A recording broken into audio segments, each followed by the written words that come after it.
Qalbda gullagan gul. Muallif Nasima Alimova. Ikkinchi qism. Sanjar mashinani qanchalik tez haydab, qancha vaqtda shifoxonaga kelganini bilmadi-kuya, ammo qo'lidan kelgancha harakat qildi. Shoshilinch shifoxona oldida to'xtagan mashinadan avval Sanjar otilib tushdi. So'ng esa o'zi orqa o'rindiqqa joylashtirgan Komilani qo'liga oldi. Shifoxona ichiga kirar ekan, hammaning e'tibori unda edi. Maxsus kiyimda yetmaganiday qonga belangan va deyarli tanib bo'lmas ahvolda keltirilgan qizga hayrat bilan qarashardi. Shifoxonadagilarga avvaldan qo'ng'iroq qilib, maxsus bemor olib borilayotganini aytishgani sabab muammosiz Komilani zanbilga olishdi. Operatsiya xonasi tomon harakatlanishdi. Bundan oldin esa qizni tekshiruvdan o'tkazish lozim edi. Doktor Sanjarni ko'ylagini Komilani ustidan olar ekan, Komilani tanasini ko'rib, o'zini tanasida sovuq ter bosdi. Bu qaysi vahshiyning ishi? Doktor tili tutilib Sanjarga qarab gapirdi. Sanjar esa go'yo hech narsani eshitmayotgandek Komilani ochiq tanasiga qarab turardi. Chunki biroz oldin binoda Komilani tanasini qorong'uda yaxshilab ko'ra olmagan edi.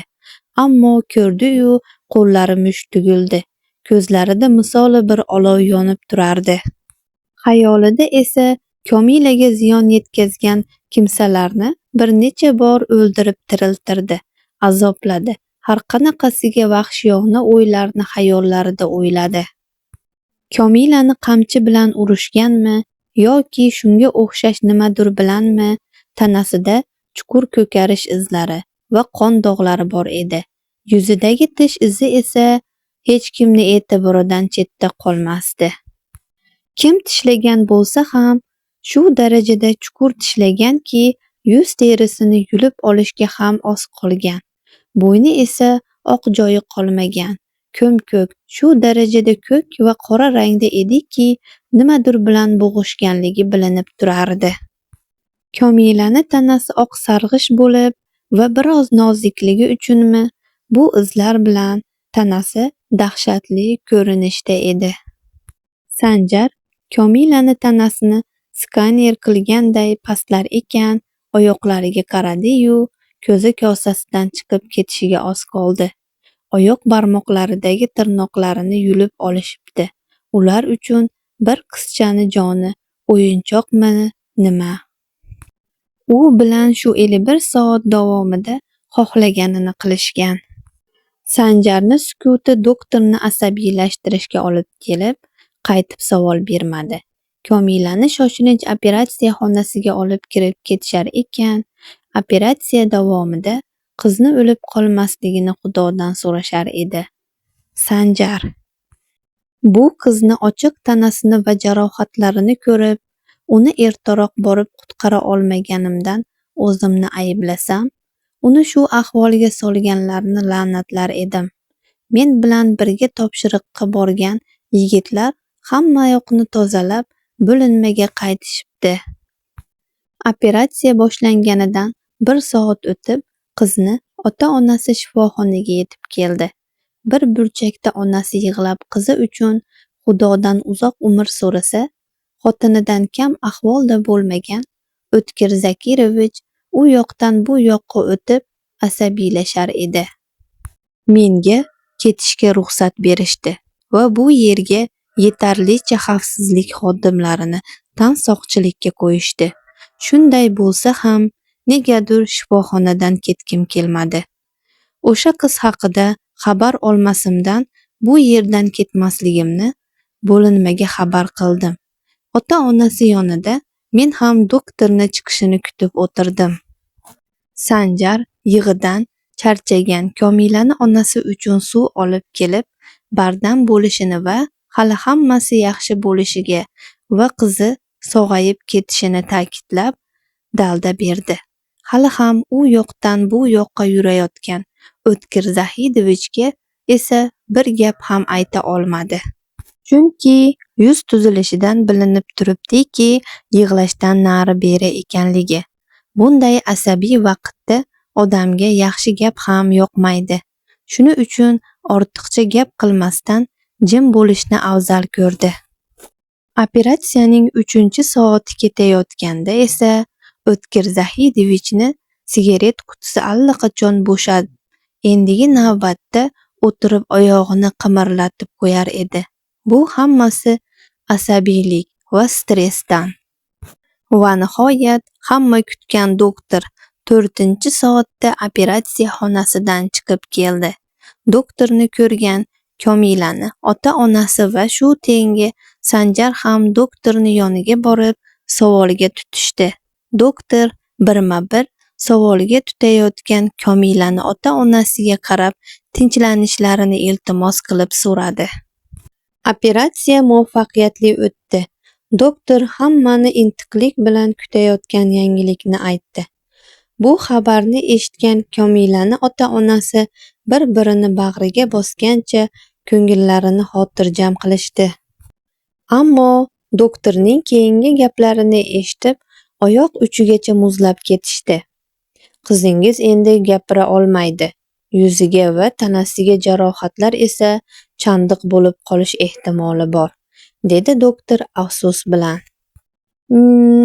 Nima? Siz nima deyotganingizni bilyapsizmi? Komilani onasi Zamira xonim qizi haqidagi bu gaplarni eshitib, tinchlangan ko'ngli qayta xavotir bilan yuraklarini ushlagancha Sanjarga suyanib qolishdi. Komilani otasi esa bu gaplarni tahlil qila olmay, doktordan qayta gapirishi va boshidan birma-bir tushuntirishini so'radi. Qizingizni olib kelishganida zo'rlangan deb o'ylagan edik, ammo unday emas ekan. Qizingiz kuchli bosim ostida qolgan, kaltaklangan, oyoq barmoqlaridan bir nechta tirnoqlari sug'urib olingan va itga talatishgan. Yuzidagi tish izlari ham itga tegishli ekanini tekshiruv vaqtida aniqladik. Gapira olmaydi deganimning sababi esa tomog'i kuchli baqiriq tufayli shikastlangan va ancha vaqtgacha biron narsa tanovul ham qila olmaydi. Tomoq yo'llari kuchli jarohatlangan, lekin bu ham bizning taxminimiz. Anig'ini qizingiz hushiga kelganida tekshiruv orqali bilib olamiz. Umidingizni cho'ktirmang. Boya aytganimdek, bu bir taxminimiz xolos. Yana bir gap. Doktor ortiga o'girilib ketayotganda yana bir narsa esiga tushganday Komilani ota-onasi oldiga qaytdi. Bugundan keyin qizingizda psixologik muammolar ham paydo bo'lishi mumkin. Qizingizga nimalar bo'lganini ma'lumotlardan bildim. Sabrli bo'ling. Eng muhimi, qizingiz tirik. Hozircha esa ko'rishga ruxsat bera olmaymiz. Hozir unga kuchli nazorat kerak, deya Komilani hozirgi va keyingi ahvoli haqida qisqacha tushuntirish berdi doktor. Komilani onasi yana yig'lashni boshlab, qo'li bilan ko'ksiga ursa, otasi qizimiz yaxshi, u albatta tuzalib, deya dalda berardi. Sanjar, Komila haqida eshitib biroz xursand bo'ldim. Har holda tirik-ku, tuzalishiga ham umid yo'q emas, bor. Uni hayoti oldinda. Nega bilmadim-u, lekin hammasi yaxshi bo'lishiga ishonyapman. Shifoxonada boshqa qiladigan ishim bo'lmagani sabab u yerdan ketdim. Bo'linmaga ham Komila haqida operatsiya muvaffaqiyatli yakunlandi-yu, ammo gapira olmasligi haqida ham ma'lumot berdim. Otam bo'linma rahbari sifatida qolgani bizni ishimiz emasligini va ortiqcha bosh qotirib shifoxonaga borib o'tirishim kerak emasligini ta'kidladi. Hattoki bunga sabab ham yo'q. Shuncha vaqt shifoxonada qolganim esa birinchi ishim muvaffaqiyatsizlik bilan tugashini istamagan edim. Oradan 3 kun o'tib, o'sha Komila ismli qizni ko'rishga yana bordim. Nima uchun bordim? U bilan nima ishim bo'lib qoldi? Bilmadim-ku-ya, ammo ko'z oldimda 3 kun oldingi holati edi. Yo'l bo'yi ketayotganimda svetoforning qizil chirog'ida to'xtadim. Ko'zim yo'lning narigi betida turgan do'kon oynasidan ko'rinib turgan Mikki Maus o'yinchog'iga tushdi. Quruq qo'l bilan borishni istamay, hali u ham kichkina-ku deb, shu o'yinchoqni olib qo'ydim. Sanjar shifoxonaga yetib kelishi bilan to'g'ri VIP mijozlar uchun ajratilgan xonalar tomon yurdi. Komilani xonasining qarshisida uni himoya qilish uchun 4 ta yigit turardi. Sanjar kimligini va nima uchun kelganini aytib, yigitlarni chetlab o'tgach, xonaga kirdi. Xonaga kirishi bilan ilk ko'rgani bu Komila edi. U o'tirgan holatda bir nuqtaga termilib turardi. Xonasiga kimdir kirganini sezgani uchun nigohini qarshisidagi oq devordan uzib, Sanjarga qaratdi. Sanjar, xonaga kirishim bilan Komilani ko'rdim, ammo birinchi ko'rganimdagidan ancha yaxshiroq holatda. Faqat yuzi emas, tanasini ayrim joylari ham. Sekin u tomon harakatlanib, avval salomlashdim, lekin u jim edi, shunchaki qarab turardi. Bir zum doktorning gaplarini esladim. Axir endi u gapira olmaydi. Menga Komila tushunarsiz qarab turgani uchun qo'limdagi o'yinchoqni u tomon cho'zdim. Bu senga. Mikki Maus o'yinchog'ini u tomon cho'zib dedim, lekin u hali ham jim. Shunchaki qo'lini cho'zib o'yinchoqni qo'llarim orasidan oldi. Boshqa menga qaramadi ham, faqat o'yinchoqni o'ynadi. Kel o'zim. Qo'lini tokchaga cho'zganida ko'zim suvga tushib, ichmoqchidir deb o'yladim. Stakanga suv quyib, u tomon yaqinlashdim. Birdan tipirchilashni boshladi. Nima bo'lganini tushunolmay qoldim. Faqat Komila o'tirgan joyda o'zini u yoq bu yoqqa otib tipirchilar edi. Ovozi esa umuman chiqmasdi. Qancha baqirishga urinmasin, ammo hech bir urinishi foyda bermasdi. Uni tipirchilashini ko'rib, jiddiy narsa bo'lmadimi deb, yo'lakda o'z ishlari bilan band hamshiralarni chaqirdim. Sanjar hamshiralarni chaqirib, o'zi bir chekkada nima qilishini, qanday yordam berishini bilmay turardi. Komilaga biriktirilgan doktor kelishi bilan hamshiralar tinchlantiruvchi ukol tayyorlashni boshlashdi.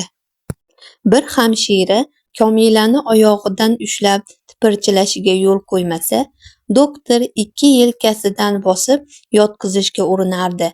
Bu manzarani tomosha qilib turishdan ortiq sabri chidamagan Sanjar, Komilani yelkasida turgan doktorni qo'llarini olib tashlab, o'zi yotqizishga harakat qildi.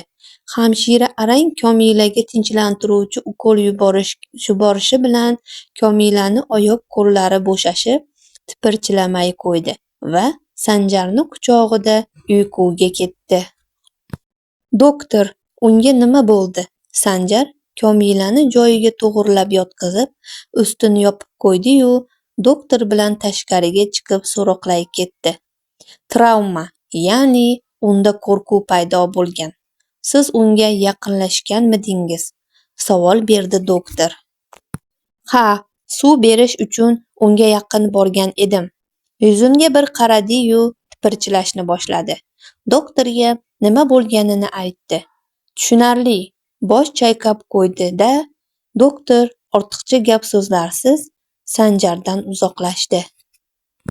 Sanjar chamasi 1 soatlarcha shifoxonada qolib, Komilani yaxshiligiga amin bo'lgach, shifoxonadan chiqib ketdi.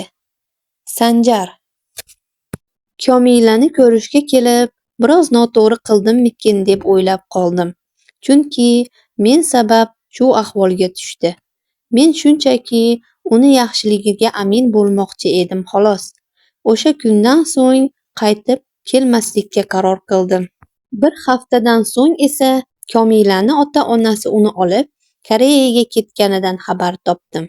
Mana endi rostdan ham u bilan uchrasholmaymiz. Umid qilamanki, u albatta sog'ayib keladi.